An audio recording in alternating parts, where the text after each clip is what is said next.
Finally back doing this shit. Yeah, I've been away almost a month. A lot of fuckness within the family, especially the singing butt boil that is my little brother.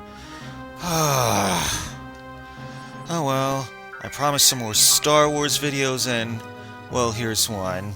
I still haven't bothered to go back and relearn the controls for Star Wars Episode 1. How ironic, since I'm one of the few people on Earth that thinks Phantom Menace was a good movie, and will always insist so. Just like how I'll always insist that Force Awakens was like some shitty piece of fan fiction with a budget. I'm sorry, but I didn't like it. So I'm yearning for some happy memories I had with Star Wars, and this was the first Star Wars game I owned, not the first one I played. That would be the NES game.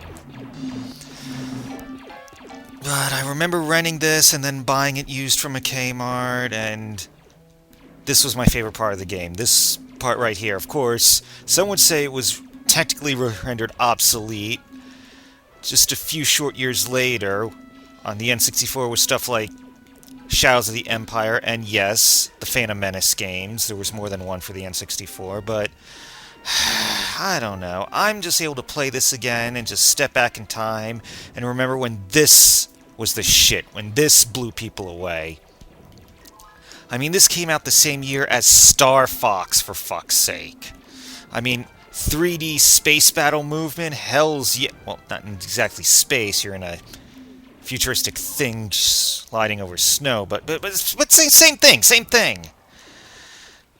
So yeah, so if I'm not getting Episode 1 Racer running, at least stroll down memory lane and play this again. Oh yeah, this doesn't get old. Yeah, sorry, you guys must hate me for thinking, yeah, we need George Lucas back, but I'm sorry, Force Awakens didn't do it for me, and thinking back to the other 6 that George Lucas was involved with, he always managed to give us something new. I mean, here in this movie, we had the Hoth battle and shit.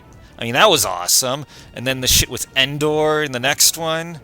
And then Phantom Menace, well, you had the Gungans, you had Naboo, and you saw new parts of Tatooine, and oh man, I just fucked that up. At least it says how many ATSTs you took out. Okay, but 2 and 3 used to be my absolute least favorite, and thinking back, maybe it's because they didn't show enough that's new. I mean, Geonosis, it looked kind of like Tatooine. At least it had the flying guys and stuff. But still, it felt a little too much like Tatooine, and Episode 3, just brief glimpses here and there of all the other planets the Jedi were on. It's like, oh, you show Kashyyyk, the planet of the Wookiees, nice, and brief glimpses of other stuff. Not enough time for it all to sink in and stuff. All that I really remember, that stood, of course, Mustafar, and so like, oh, okay, the lava world. This is where Anakin gets badly injured and basically is on his way to becoming Vader. Okay, that works. Okay, that's cool. But Force Awakens, we have Jakku, which is totally not supposed to stand in for Tatooine, honest. And we have that one place with a lot of CGI aliens, like, totally not supposed to be Mos Eisley, honest. And then the big Starkiller thing, totally not supposed to stand in for the Death Star, honest. Ugh. And that thing I mentioned earlier, it's like, where the place where they meet Maz, or whatever her name was. Okay, I'm just going to go ahead and commit blasphemy. It was some point around that part where I was thinking, damn, we need Jar Jar Binks back in here. Yeah. Okay, in case you thought you were hearing things, let me spell it out clearly. Right before Maz showed up in Force Awakens, I was thinking, we need Jar Jar Binks back. 2 reasons for that.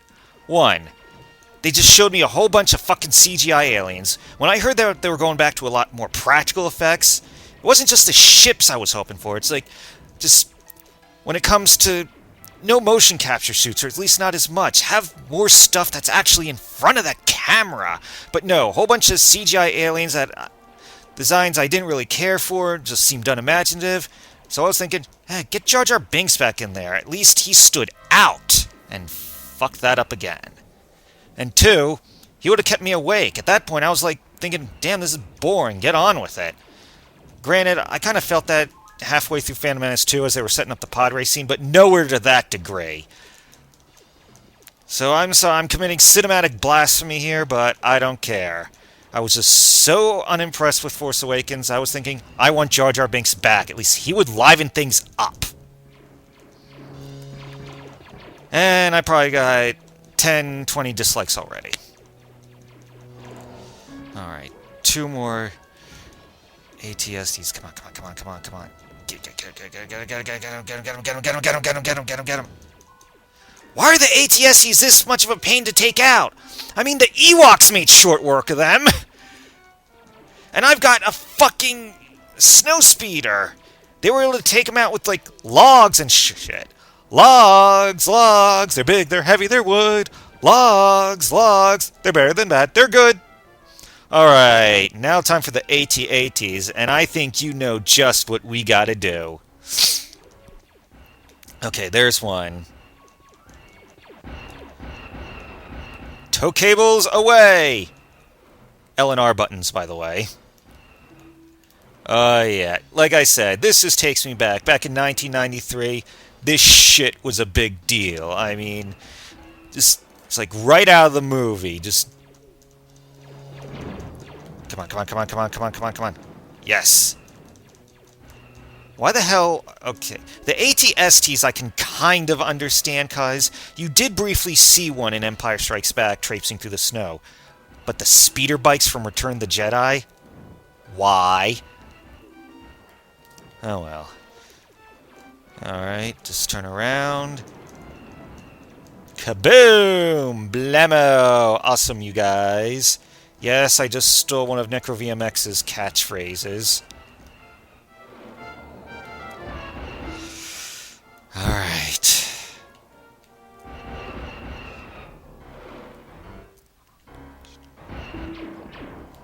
Did I get him? Yeah! Alright, we're doing this. We're doing this! So yeah, basically, yeah. So I was disappointed with Force Awakens. I will give it another try when it comes out on Blu-ray, but... oh, shit, fuck that up. I'll just go on to the next one. And I will go see Episode 8. I'm actually glad that it was delayed. I mean, with George Lucas's other 2 trilogies, well, there was a 3-year wait in between them, taking their time.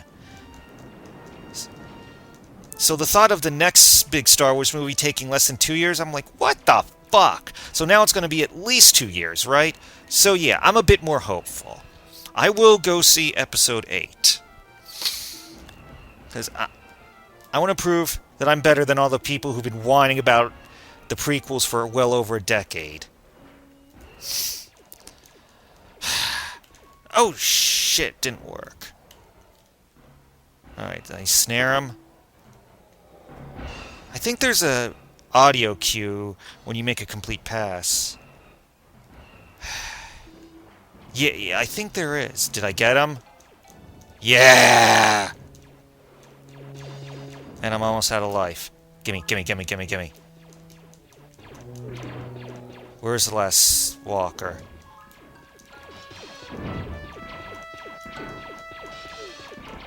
Ah, shit.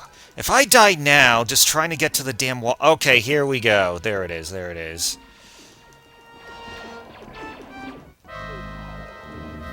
You gotta be shitting me up the ass. I lose a life just trying to get to the end of this level?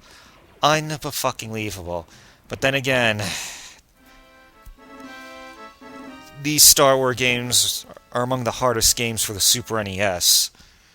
Or ever, for that matter. Alright, now this part.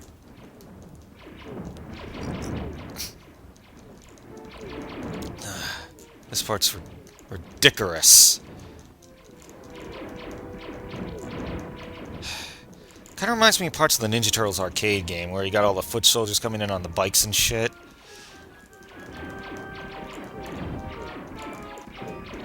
By the way, oh, shit biscuits.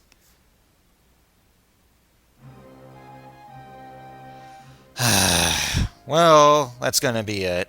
I got to vent about Force Awakens some more, commit utter blasphemy by praising Phantom Menace, and got to replay one of my favorite moments in Star Wars games, so...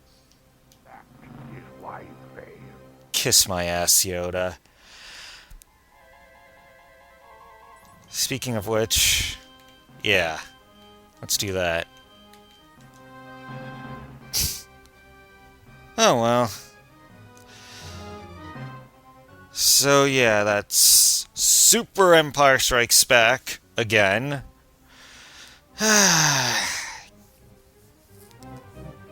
Catch you guys next week. I got another movie-based game coming in the mail. You'll see what it is. And then there's another movie-based game I'm kind of watching an auction for on eBay. So I kind of got the next 2 weeks worth of Saturday morning gaming covered. Anyway, good to be back. Leave your nasty comments about my cinematic blasphemy. And, well, just see you next week.